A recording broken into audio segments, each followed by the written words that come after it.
Hello, my name is Jake Matthews. I'm 27 years old and I'm a professional drummer and educator located out of Hazel Park, Michigan.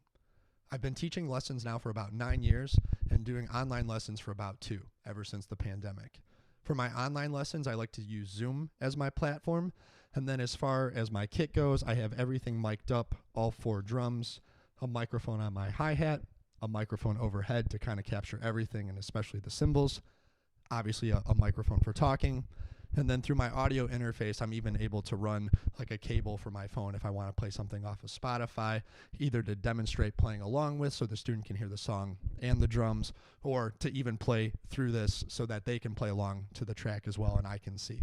So it's been working out pretty well. I've said for probably about a year now, it's been really successful for me. It took a little bit of time to figure out, but yeah, no, everything is real smooth and it's working real well.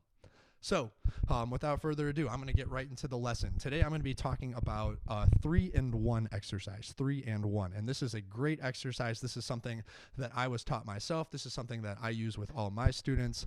And it works on a lot of great things, but overall, just developing better musicality, keeping track of the form, working on groove, just ultimately things that are going to make us better musicians and better drummers. So, 3-in-1. It's pretty simple, but the basic formula for it is 3 measures of groove, any groove you want, and then 1 measure of fill, any fill you want. So let's start with the groove. And obviously you can apply this to all different levels, right? You could be a beginner and only maybe know a groove or a few grooves and try this with it. Or you could be really advanced and you can try, different styles, more quicker tempos per se, maybe even different time signatures, right? It's really just about the 3 measures and the 1 measure and being able to transition between the 2. So for today, I'll keep it pretty basic just to make it real easy for everyone. But let's say you pick a groove, maybe it's something you're working on with your teacher, maybe it's something that you're working on in a song and you want to get better at, but maybe something like this, right?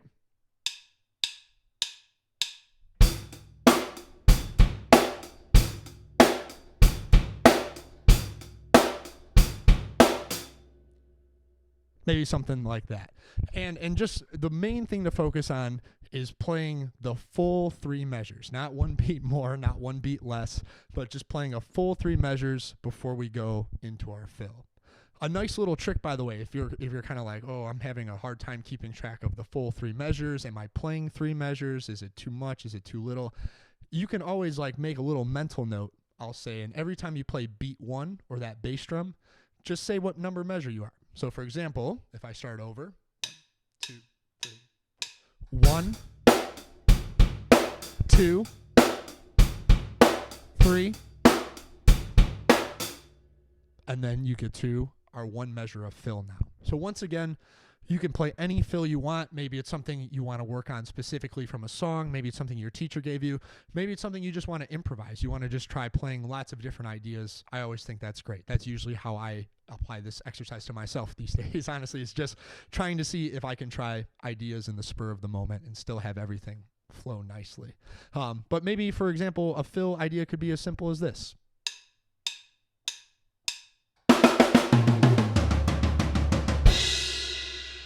With a crash on beat 1, right? So nothing too crazy, but I'm just going to put everything together now. Like I said, you could swap anything in and out, so when you try this at home, you have endless possibilities.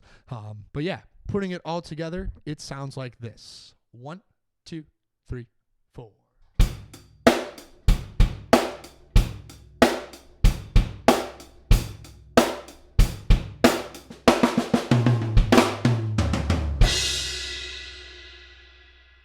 And that would be the whole exercise, right? 3 bars of groove, 1 bar of fill, no issues at all. And you might have noticed at the end, I put a crash, right? So just like we would in a song, just kind of like to mark beat 1, you could start the whole exercise again with a crash on beat 1 and just kind of keep looping it and put that in the mix too. Just another thing to practice, just another thing to keep track of. So like I said, the 3-in-1 exercise, it's great. It works on a lot of different things and all ages, all talent levels can use it. Just a great exercise overall. So hope you get to use this at home. My name's Jake Matthews, and I hope to see you again soon. All right. Thank you.